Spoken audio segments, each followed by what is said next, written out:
Refugee numbers are at a record high globally and at a level not seen since the end of World War II. The world is marking World Refugee Day, and the United Nations is calling for more action.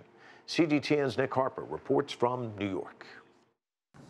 Saeed Sabah Ibrahimi knows about refugees. He was one. Forced to flee the Taliban in Afghanistan, he spent most of his teenage years across the border from his homeland in Pakistan. I missed home all the time. I wanted to return. I wasn't feeling comfortable there, especially that we were referred as refugees. The name refugee, the tag refugee, has this negative connotation that you didn't belong to that community. The number of displaced people worldwide has again hit a record level.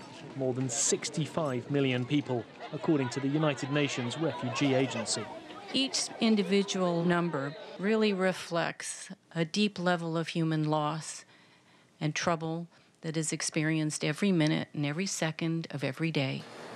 It's that that's prompted the UN to launch a petition urging governments to do their fair share for refugees. And that means Western governments doing more to fund or take in a larger proportion of people who are affected.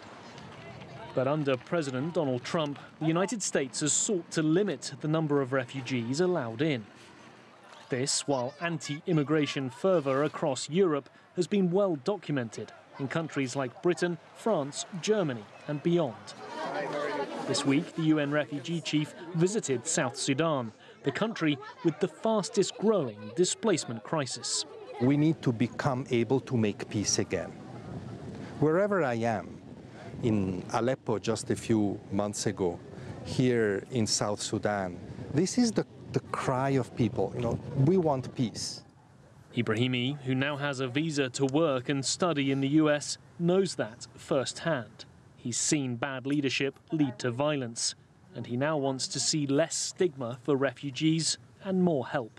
Every day I think about refugees. As myself, I was a refugee, and I think about Syrian refugees, I think about Afghan refugees, Somali refugees. They're just people who are looking for a better life. They're prosecuted in their own communities, and therefore they need protection, and we need to protect them if we can. Nick Harper, CGTN, New York.